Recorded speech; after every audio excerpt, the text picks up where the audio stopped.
이재명 민주당 대표가 22대 국회 들어 처음으로 오늘 교섭단체 대표 연설을 했습니다. 회복과 성장을 강조하는 한편 국회의원 국민소환제도 꺼내들었는데요. 국민의힘은 이 대표의 반성과 자기 성찰이 먼저라고 비판했습니다. 이 밖에 정치권 이슈 이준우 국민의힘 대변인, 조현삼 변호사 두 분과 이야기 나눠보겠습니다. 어서 오십시오. 예, 안녕하십니까. 이재명 민주당 대표의 국회 교섭단체 연설 키워드를 꼽자면 회복 그리고 성장이었습니다. 먹사니즘을 포함해서 이번에는 모두가 함께 잘 사는 잘사니즘이라는 새로운 비전을 내놨고 또 국민소환제도 도입하자고 제안을 했습니다. 그러면서 주 4일제 근무 국가로 나아가자고 강조를 했는데 반도체법 주 52시간제 예외 조항은 따로 언급을 하지 않았거든요. 전반적으로 오늘 연설 어떻게 들었는지 먼저 총평 부탁드릴게요. 네, 일단 새로운 건 없었다. 지난번에 이제 김동연 경기도지사죠. 김동연 경기도지사와 함께 예. 지난 대선에서 공동 성명 발표했던 내용이 그대로 오늘 한 번 더 반복됐을 뿐이다.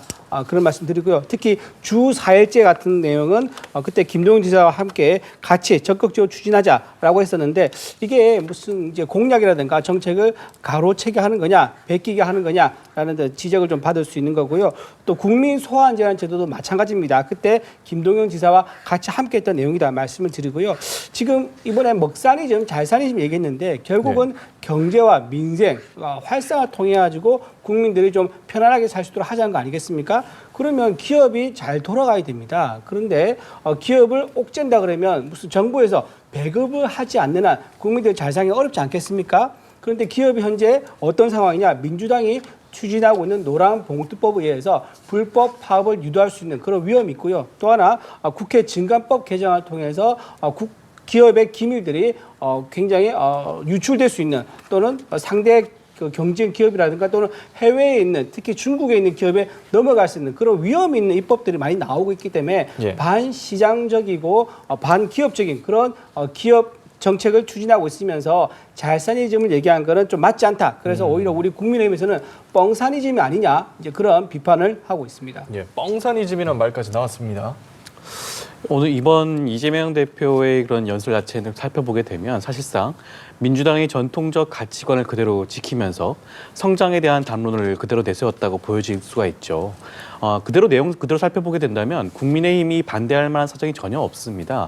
바이오라든가 여러 가지 성장 분야에 대해서 이것을 우리 사회의 미래의 먹거리와 성장 동력으로 삼겠다라는 주장 자체는 국민의힘과 민주당이 함께 고민하고 나아가야 될 방향이 아닌가라는 생각이 들고요.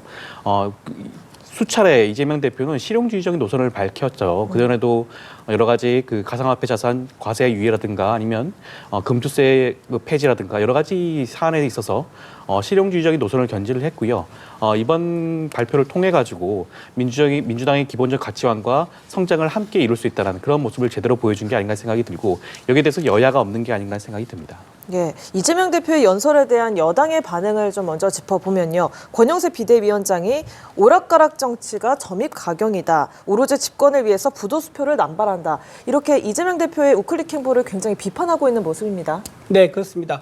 기존에 이제 이재명 대표 민주당은요, 굉장히 사회주의인 정책이라고 이제 국민들의 지적을 받는 그런 정책을 많이 내놨었지요. 근데 갑자기 금투세 폐지를 검토한다거나 또 기본사회위원회에서 위원장체를 내려놓는다거나 이제 이런 행보를 하고 있습니다. 또 그런 와중에 또 30조 추경 얘기를 했어요. 근데 이 30조 추경은 또 뭐가 들어가 있냐면요. 이재명 대표가 그동안 꾸준히 얘기했던 지역화폐 2조 원 예산이 들어가 있습니다. 이 지역화폐 2조 원은요, 이미 문재인 정부 시절부터 재정연구원에서 경제 활성화 효과가 없는 거라고 지적을 했음에도 불구하고 이걸 또 집어넣었더라고요. 이런 식으로 본인이 우클릭 한다고 하면서도 또 속내를 들여다보면은 과거에 좌클릭했었던 정책들을 계속 추진하고 있다는 것을 알 수 있습니다. 따라서 국민들이 좀 어리둥절할 수밖에 없다. 그리고 또 하나 이재명 대표가 그동안 야당 대표를 하고 있으면서 정부의 어떤 협조라든가 견제 이런 것보다는 정부에 대한 발목 잡기가 되게 심했다. 그런 지적이 있거든요.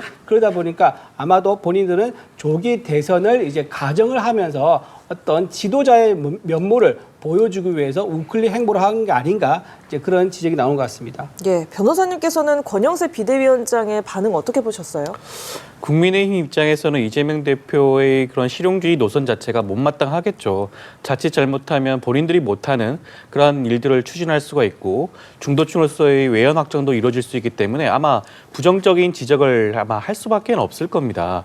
그렇지만 이재명 대표가 지금 해가고 있는 것 자체는 원내 1대표 아니겠습니까? 원내 1당인 야당 대표로서의 역할을 사실상 지금 국회가 무력화된 상황에서 국민의힘이 정부 여당, 집권 여당으로서의 모습을 제대로 보여주지 못하고 있잖아요. 지금 이 순간에도 윤석열 대통령만 붙잡고 있죠. 야당에 대해서는 비난만 하고 있습니다. 그렇기 때문에 원내 1당 대표로서의 이재명 대표의 모습을 그대로 보여준 게 아닌가 생각이 들고요. 이러한 주장 자체에 대해서 국민의힘이 귀를 기울이고 이런 것들을 정책화하는데 아마 힘을 보태야 되는 게 아닌가 생각이 듭니다.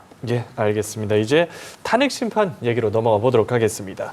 윤석열 대통령 측이 지난 4일에 형사재판부에 구속 취소를 청구했는데 늦어도 내일까지 결론이 날 거란 전망이 나왔는데 법원이 오는 20일에 첫 공판 준비 기일에 신문기일을 같이 열기로 했거든요.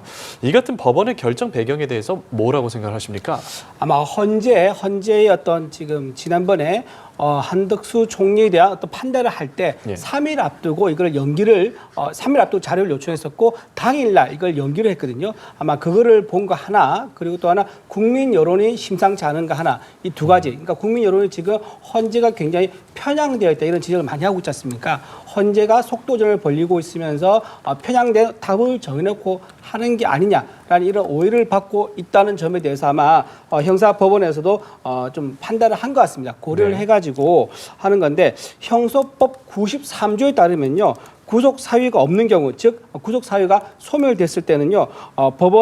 법원의 직권 또는 검사나 피고인 당사자 또는 변호인에 의해서 구속 취소를 해야 합니다. 그런데 현재 그 윤석열 대통령의 구속영장 발부된 중요 사유가 증거인멸에 우려가 있다는 15자였거든요. 근데 지금 보면 윤석열 대통령 관련된 군인 또는 정보기관 사람들이 전부 다 구속이 됐고 이미 조서가 다 꾸며진 상태입니다. 또는 심지어는요, 국회에 나가서 증언, 선서까지 해서 증언까지 한 상황입니다. 그렇다 그러면 대통령이 증거를 인멸하거나 또는 증거를 개입해서 조작하거나 이렇게 할 가능성이 사실상 없는 상태인 거죠. 따라서 구속 사유가 이제 사라졌기 때문에 구속 취소해야 된다 그런 청구를 한 건데 저는 이게 마땅히 받아들여질 거라 보고요. 또 하나 오늘 인권에서 중요한 결정을 했습니다. 인권에서 윤석열 대통령도 국민과 똑같이 인권을 보장받을 권리가 있다.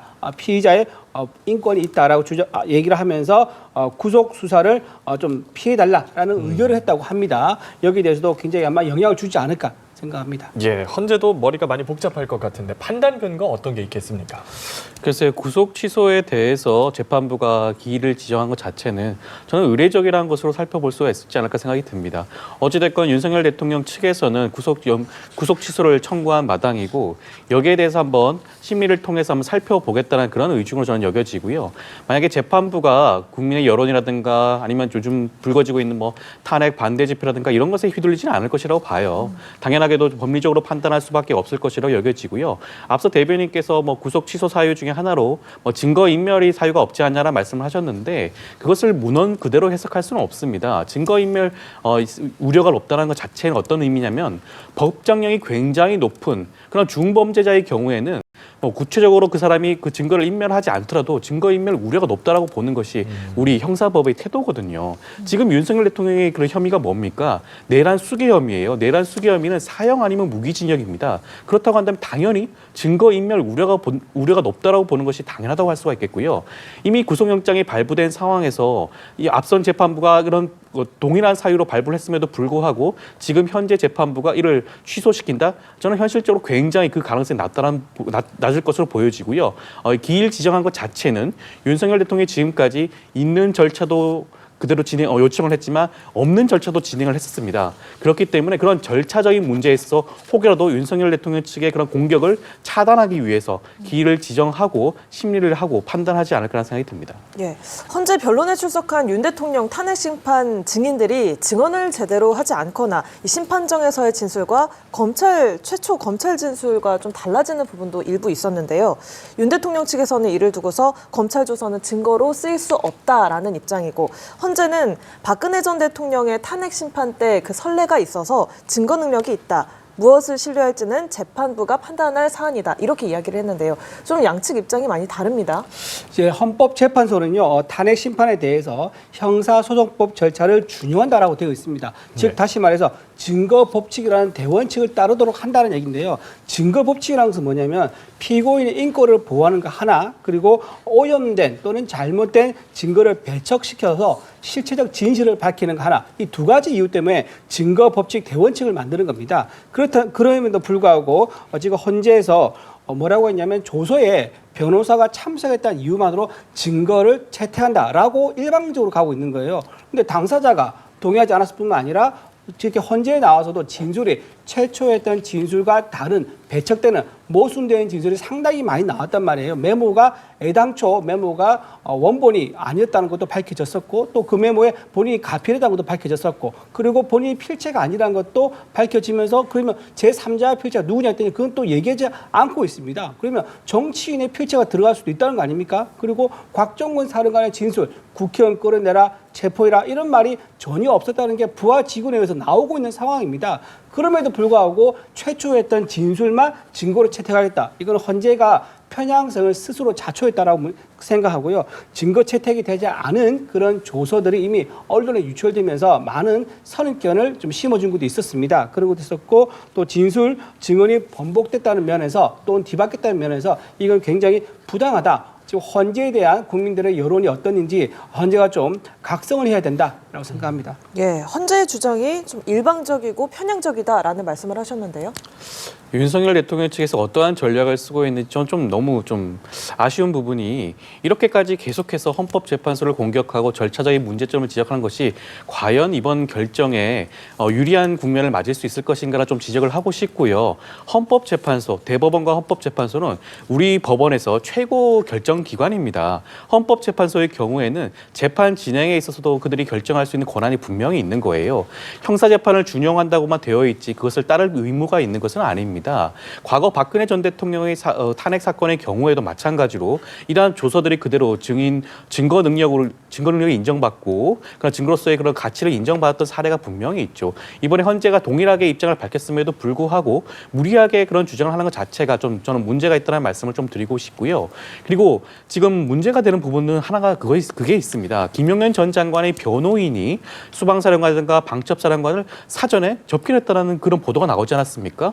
접견한 이후에 검찰 조사 때 밝혔던 진술과 이번에 그 헌재에서의 증인 신문에서 진술이 달라졌다는 부분이 좀 눈여겨봐야 되지 않을까 싶은데, 그것 자체가 윤석열 대통령과 김용현 전 장관 측에서 어떻게 보면 증인을 회유하고 있는 게 아닌가라는 의심이 들 정도죠. 그럼에도 불구하고 검찰 조서의 그런 증거 능력을 부정한다?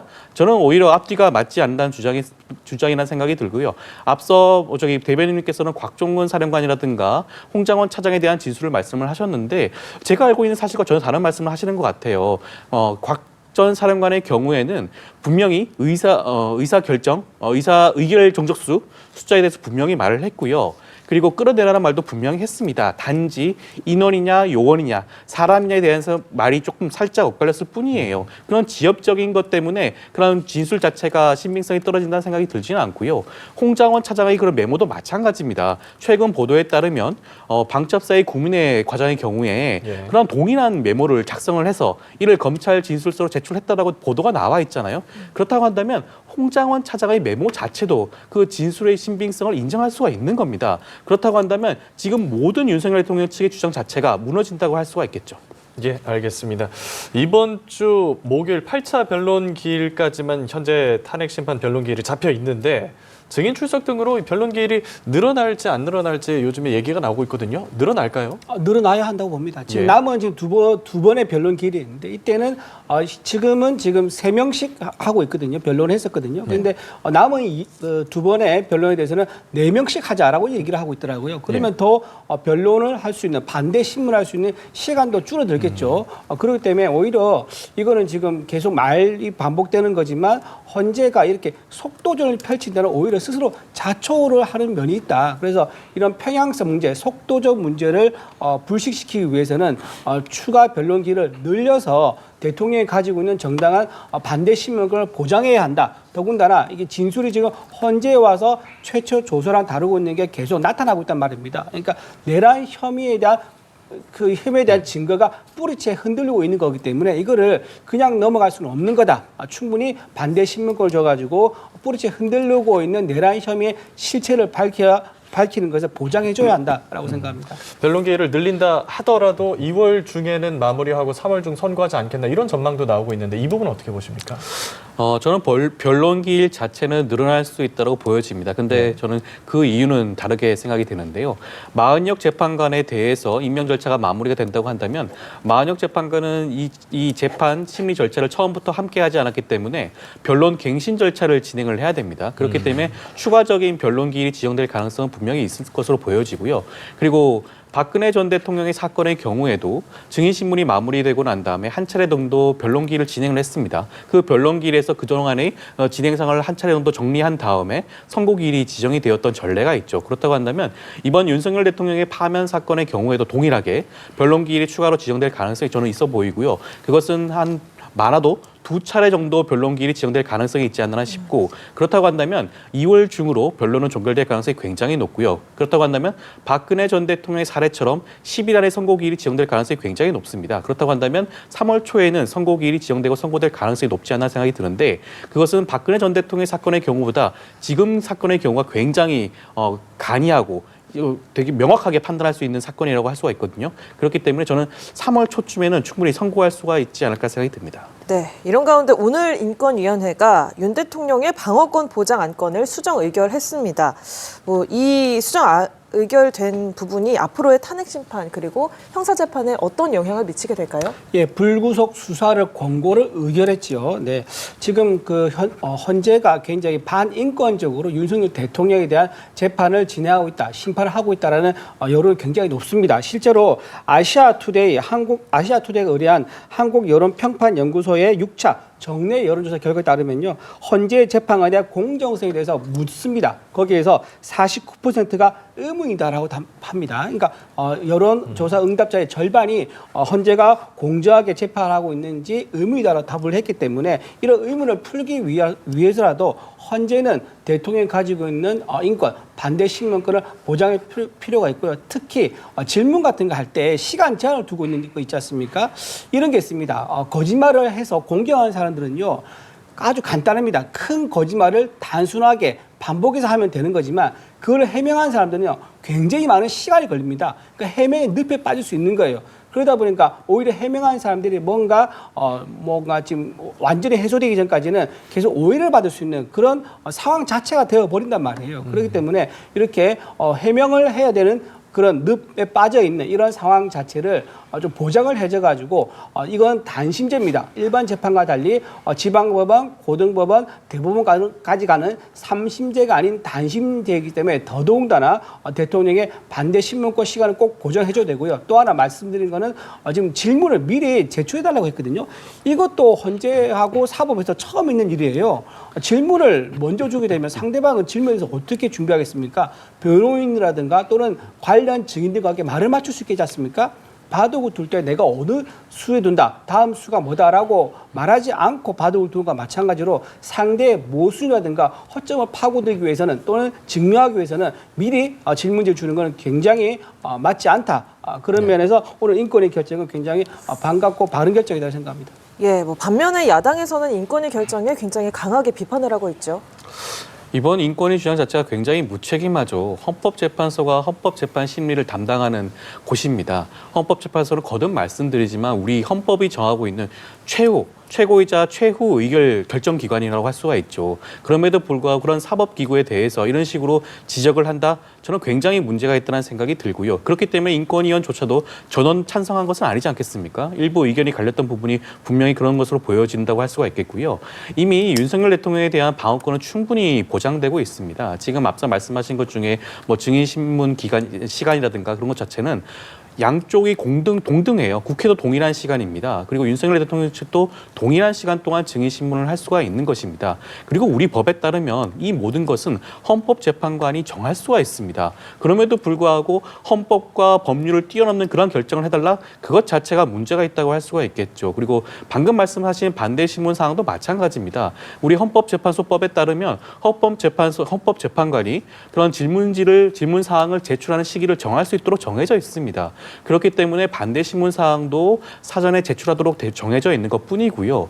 그리고 주신문과 반대 신문 이미 주신문은 제출되어 있고 반대 신문이 전날에 제출된다고 하더라도 증인 신문을 진행하는 데 있어서는 전혀 현실적으로 큰 문제가 없습니다. 예. 이미 예상되고 있는 질문들일 수도 분명히 있는 것이고요. 그리고 증인에게 그 질문 사항이 전달되지도 않습니다. 그렇기 때문에 그러한 것 자체가 괜한 기우라고 할 수가 있겠고 인권위가 이런 식의 발표를 하는 것 자체가 자칫 잘못하면 헌법재판소의 심리에 영향을 미친다. 그런 우려를 살 수 있기 때문에 자제하는 게 맞지 않을까 생각이 듭니다. 예, 이 얘기는 조금 짧게 여쭤보겠습니다. 오늘은 친윤계 의원들이 윤석열 대통령을 만났는데 이번에도 메시지를 내놨어요. 어떤 의미였죠? 네, 오늘 이제 청년들에게 메시지를 냈는데요. 네. 지금 청년들에 대한 윤석열 대통령의 지지도가 굉장히 높게 올라가고 있습니다. 오늘 리얼미터에서도 그런 종류의 여론조사 결과 발표했는데요. 네. 50% 넘는 청년들이 지지하고 있다라고 그렇게 나오고 정권 교체에 대해서는 한 38% 정도가 2030 세대들이 바라고 있다라고 얘기할 정도니까는